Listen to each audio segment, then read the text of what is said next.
All right, welcome to the first of its kind, world-changing manufacturers network. Lisa Ryan has her ears to the ground and her heart in the game. Get ongoing education and new connections right here with Lisa and the Manufacturers Network. Buckle your seat, listen, and spread the word. Here's Lisa. Hey, it's Lisa Ryan. Welcome to the Manufacturers Network podcast. I'm excited to introduce our guest today, Dr. Amy Climer. Amy teaches teams and organizations how to increase their creativity so they can maximize innovation.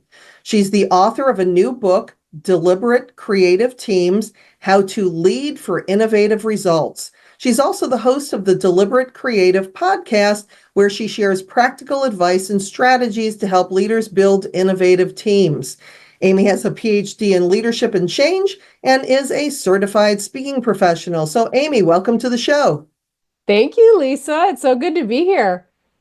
So, share with us a little bit about your background and what led you to doing what you do.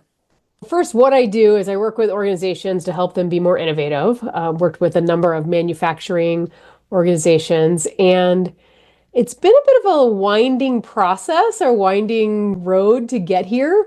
But my background is in kind of earlier in my career, I did a lot around facilitation and learned how to work with teams and help teams, develop their skills together. And then as my career went on, I started learning more and more about innovation and creativity to the point that I got really geeky about it and went to get a PhD so I could study it in depth. And part of my PhD research was looking at what are the elements teams need if they want to be creative together. And that's basically what I do now, is helping organizations like manufacturing companies be more innovative in their work. So how are you defining creativity in the context of manufacturing? Usually we're talking about efficiency and precision and all of this over experimentation. So how do we get past that? Creativity could certainly help with efficiency and precision. But the definition that I use is creativity is novelty that is valuable. So novelty meaning different, unique, original, new, and then valuable could be anything. It could be it's more efficient, it's more precise. It could be it's more financially valuable. It might increase that sense of connection within the team that increases loyalty and performance. Yeah, so valuable can mean anything positive. Yeah. And why do you think that creativity is so critical for manufacturers? I feel like there's so much manufacturing in the United States, and it's a big part of who we are as a country. And I think it's going to become even more important. And I think that if we stay as we are, we get stagnant and there's missed opportunities. More organizations that aren't willing or able to innovate or change, they basically just wither away. And it's usually not fast. It's not like overnight, but it might be over a series of months or years, sometimes even over decades. And there's a lot of other ways to explain why, we're not doing well because of the market or whatever. But you're doing the same thing you did in the 80s and everyone else has surpassed you. So of course you're not doing well. So I think it's just really important for organizations, for manufacturing companies to continue to push, because I think the possibilities are huge. Yeah. So what do you think are some of the key ingredients for fostering creativity on the shop floor and in the leadership teams? In the research that I did, I found there were 3 elements that teams needed if they want to be creative together. The first is teams need to have a clear shared purpose. Like, why are we together? What are we doing? This would sit under the organization's mission, but not be the same thing, right? So each team would have a particular purpose that they're focused on. The next is teams need to have strong team dynamics, meaning the team dynamics are the behaviors and the interactions between team members. So they need to have a high level of trust with each other. They need to be able to communicate well, and they need to be able to engage in some conflict. If there's no conflict at all, they risk entering groupthink, where they value harmony above all else, and then good work doesn't always get done. Or if there's too much conflict, it's that devil's advocate mindset, and also nothing new gets done. So that can be dangerous. So there's like a sweet spot there. So anyway, all of that is team dynamics. So we have team purpose, team dynamics, and the last one is team creative process.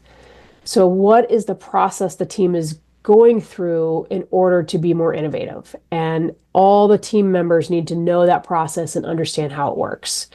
And that's the area that most teams don't know. It's not something we talk about a lot in our culture.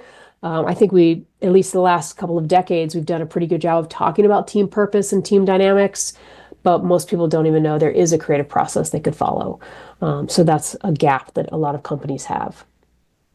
Yeah, it's so interesting when you talk about conflict because you're right. We think that if there's any conflict, then we don't have a good workplace culture. And that's not the case at all. We just need to be able to have real conversations with people, that radical transparency that's so important for management as well. And just be able to see, like you were saying, what is that happy medium besides between too much conflict and not enough conflict to really bring it to that next level. Yeah, absolutely. There's this phrase that I love, or this word called creative abrasion. And it's that sweet spot of where we're disagreeing around the work or the ideas, but we're not disagreeing due to personality or identity.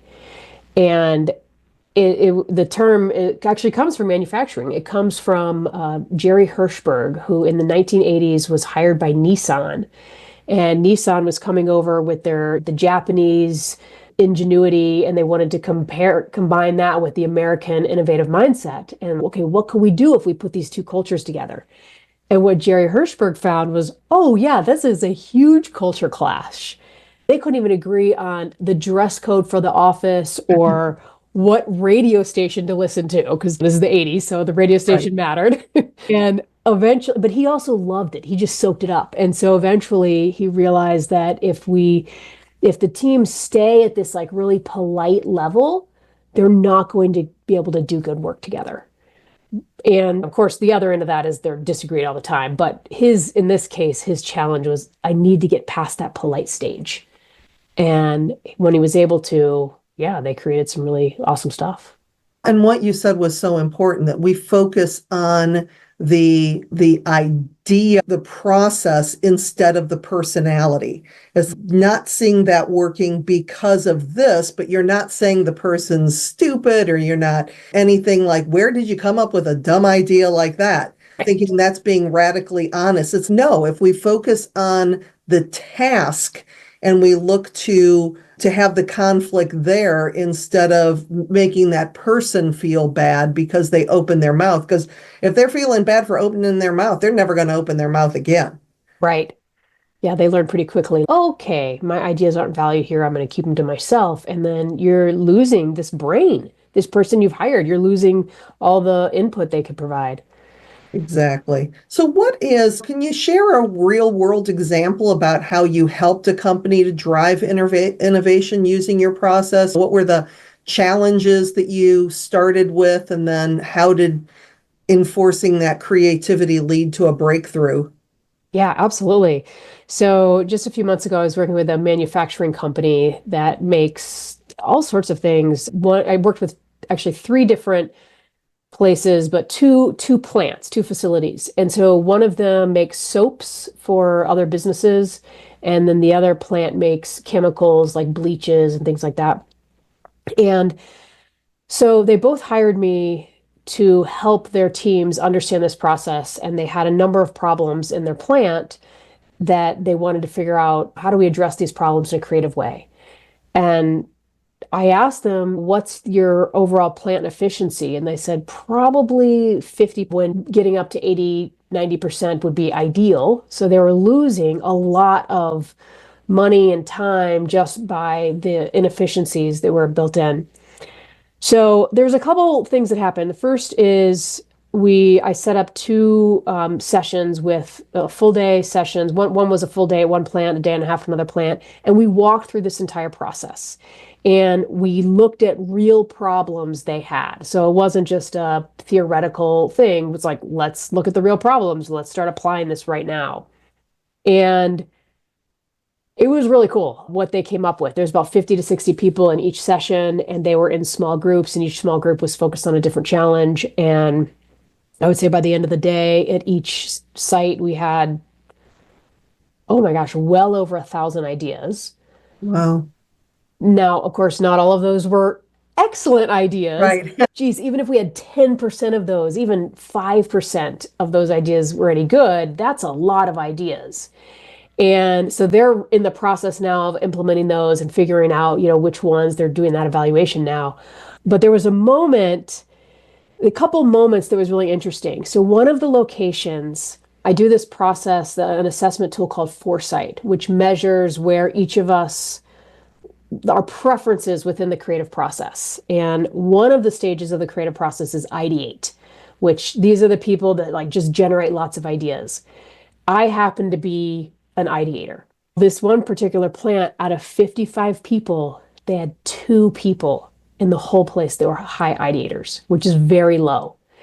And so they weren't naturally coming up with ideas. And so this process could really help them be more intentional about it. And there was one moment that was fun. I was getting a tour of the facility the day before the first training, and they showed me this machine that was gigantic, the size of my house. And they said, okay, this machine is our biggest challenge. It's a 30-year-old machine. There's no other facility in the country from any company that still uses this machine. And so anytime it breaks, we have to go on eBay to buy new parts. And I said, oh, wow, sounds like you all need a 3D printer. And the client looked at me and said, oh my gosh, that is such a good idea. And I think that's like a small example of Right. how sometimes one little idea could make a difference. I don't know if they're going to move forward with that or not, but that's one example. That was a little bit of a one-off because that's what I thrive in. I love generating ideas. But Yeah. really what I was trying to do was teach them how to do that. And they now have a process, and they're in the process of applying all those different ideas to their different challenges. And it's so funny. It reminds me several years ago, I worked with a golf course and they were paying $5 for every idea. And they just wanted to see what would happen. And so one of the people who worked in the snack shop, they had an idea that if they used the overripe bananas in banana splits, they could cover it with ice cream and whipped cream and nobody would know that they were using overripe bananas. And he got $5 for it. And then at the end of the year, I think they gave the best idea like $250 or something. But based on that golf course made tens of thousands of dollars from ideas. And just like you shared, when you ask your employees for ideas, they will give them to you if you create a safe space for them to do. Yeah. And some of my clients have said, if we're going through bad times and I tell the employees they're going to be scared and quit. No, they're not. If they like working there, they're going to come up with ideas because every day they see things, how they're going to make money, save money, increase productivity, and reduce downtime. But they're not going to share them with you if you're not asking. Yeah. I actually think and I don't think this is intentional, but I think it's quite arrogant to not ask for ideas. Yeah. Because what are the chances that you, as the leader, are going to be the only one who has the right idea or the best idea? It Yeah. just doesn't statistically make any sense. But if you can get all of these people involved and use the collective brains of the organization, that is really powerful. Yeah, absolutely. When you had mentioned it before with the 30-year-old machines and stuff, you're seeing so many manufacturers struggle with legacy processes. Again, both sides of the coin. How do you encourage innovation without disrupting productivity from the equipment that they've had around forever?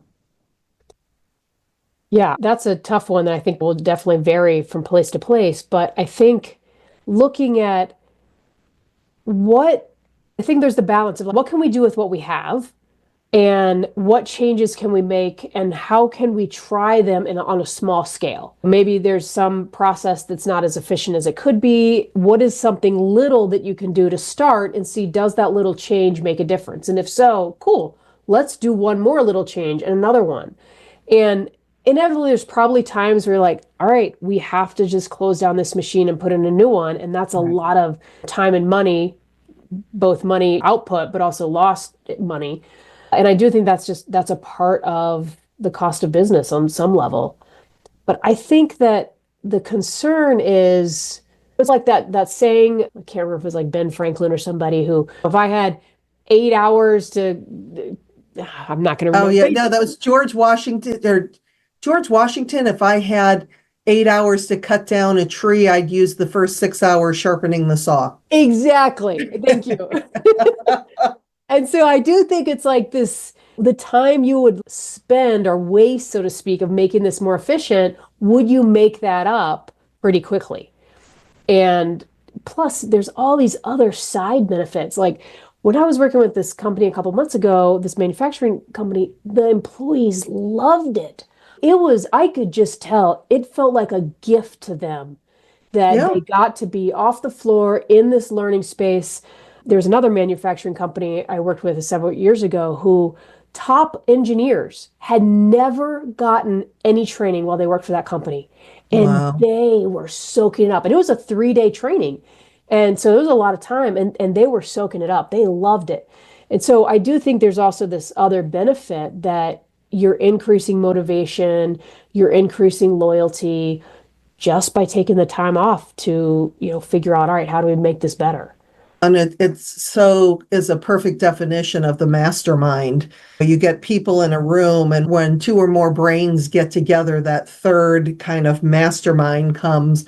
And I always think about it as the collective. It's like you're thinking, everybody's coming up with all of these ideas. You have this beautiful energy, and then somebody says or does something, and the whole group goes, ah. But unless you're giving people the space to Yeah. do that, and it's fun. And like you said, no bad ideas. We're just brainstorming. Some of them are going to be excellent ideas and some of them aren't. But you get that kind of, because we normally in our lives, we don't have the time to just let our brains work creatively in a way that is different and fun. We're so focused on the day-to-day drudgery of our lives, you know? Yeah. I do think it's interesting. I think you can come up with some ways to bring this into the daily work. For instance, if at the beginning of each shift, let's say you have a meeting, a 15-minute meeting with the crew, let them know, hey, we're going to incorporate as part of this meeting an opportunity to share ideas. So be thinking about this. Or maybe each week you're like, all right, here's the big challenge of the week. Every day I want to hear some new ideas for this challenge. We're talking minutes. This doesn't Right. have to be a long thing. And I think, yes, having the training on one end can be helpful. And then it's also, how do you bring this out on a regular basis within the company? Exactly. And we know that leaders getting involved in that. So, what roles are you seeing that leaders are playing for really setting the tone for innovation in the plant? Mm. I think there's a couple of things. One is so much of leadership is in role modeling. And so when somebody does share an idea with a leader, what's the leader's reaction? Are they, okay, that's cool, or wow, thanks for sharing? Or is it, yeah, no, we did that back in 1985 and it was a disaster. We're not doing that. Whatever that reaction is, I think the role modeling is really important. And then I also think the messaging of, are you saying to employees, we want your creativity? And then are you providing like some structure around it? So I know I've worked with leaders who have said they want ideas, but then there's no way to give them other than Right. going and knocking on their office door. Hey, I got an idea to share with you. And that's not going to go anywhere. No. And so I think if there's some sort of structure, like I mentioned, the idea of the staff meeting, or hey, we're going to do a 1 hour just like workshop through this problem, and we're going to use the creative problem solving process to do that, you can get a lot done. Right. Again, I think it's the messaging and what role modeling are you doing and what structures are you setting up? Yeah. One of the things I share a lot in my programs when we're talking about things like stay interviews, where you're getting feedback from employees, is to become a master of the poker face. The only thing that your only response is thank you for sharing. You're not arguing, you're not justifying, you're not eye rolling, because one eye roll can destroy all communication till the end of time. But if you just really practice that head nod, thank you for sharing, and whether or not it's the dumbest idea on the planet, there may be a seed that is exactly what you need to move yourself forward. Yeah, absolutely. Yeah, that's an interesting idea of the poker face. Yeah, the poker face. So, what about, and we've covered this a little bit, but when you're talking about helping teams to overcome stagnation and generate fresh ideas, even if it is a highly structured or repetitive workplace environment, like you just mentioned, bringing it into the day to day, what are some ideas that can get that process started? Other ideas? I think it can be really helpful if people understand how creativity works and even just to understand the definition that we talked about a minute ago. It's like novelty that is valuable. Because I do think a lot of people they have some hangups about being creative.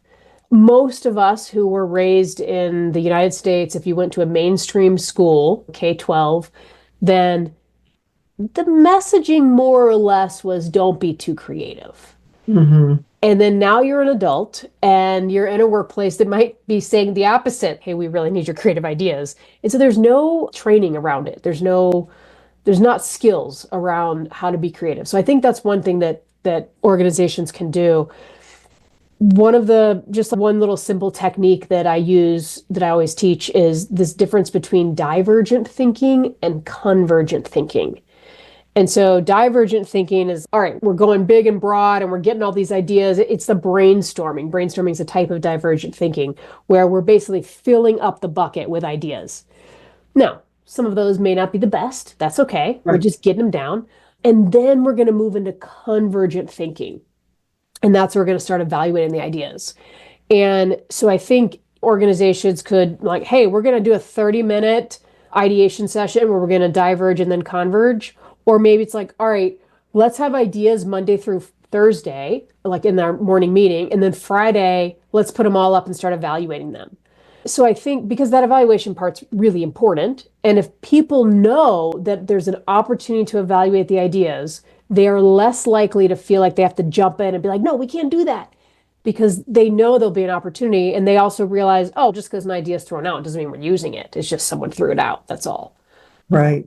And these are all so good and easy to implement. Are there other strategies that you use when working with your teams to really to help them further unlock ideas and approach problem solving more creatively? Yeah, so the creative process that I've been alluding to it, but this process I use called creative problem solving, which I didn't invent. It's been around since the 40s. And it's based on how we as humans naturally solve problems. And there are four stages. Clarify is the first stage, just where we're like, let's really get to understand the problem, what's going on here. Clarify, then ideate, generating ideas, developing those ideas further, and then finally implementing them. And I've talked a bit about ideation, maybe because it's my favorite stage. Yeah. One of I'm an them. ideator too, so Yeah. totally Oh, get yeah. it. But actually, one of the most important stages is clarify and to really understand what exactly is the problem. So let's say you've got a line in the plant that is just not that efficient, or you feel like there's something off, we're not really quite sure what. Then you want to go into really clarifying and spending some time like, all right, let's just have somebody observe that line all day or for portions of the day or something. Or let's just watch, maybe even videotape it to just see what are we missing. Or you ask the people who are working on that line, what are you noticing? Where are you getting hung up? And you just start gathering all this information before you move into that ideate stage. And there are probably people that work for your organization who are really good at that and just love the clarify process. Right. Cool. Put them in charge of that. So I think that's just, yeah, doing some that clarifying first and then moving into the ideate stage can be really powerful. And honestly, even sometimes 5 minutes of clarifying is enough. Yeah, I think there's an Einstein quote that talks about the getting to the question, like spending most of your time getting to the question that needs to be answered instead of spending so much time on the answers itself. So that Yeah. sounds like that would certainly fall into that clarify space. Yeah, I think the quote was, if I had 1 hour to save the world, I'd spend 55 minutes figuring out what the problem is and 5 minutes solving it, coming up with Right. a solution. Yeah. Yeah. Yeah. And it's the step that, especially when we're ideators, that we don't like to do because that involves actual self-reflection and taking a step back. Right. Let's have fun and just throw stuff out there. And it's so interesting because other people love clarifying and they dread ideating. They see it as a waste of time. And this is something that when I do my trainings, they come out in this tool I use called Foresight. And it's like we can get the clarifiers and ideators together. Oh, now we're golden. That's amazing. Exactly. And we need all of them. We're doing DISC assessments and we find out that there's 4 different ways people are wired in the office, and we need all of you. Exactly. As we're starting to wrap up, is there anything that I should have asked you about deliberate creativity that we did not cover that you feel is important for us to know? I think that word deliberate is I use that very intentionally because creativity will not happen by accident. And I think there's a lot of myths that we hold in the world that perpetuate this idea that, oh, I'm just going to get this great idea. It's just going to pop in my head and everything's going to change. And no, it doesn't work that way. It's actually a lot of work, which is probably one reason why some organizations might not be as creative as they could be, because it is a lot of work. But I do think that the most important thing is when leaders can just be intentional, be deliberate about creativity and innovation, that will change everything.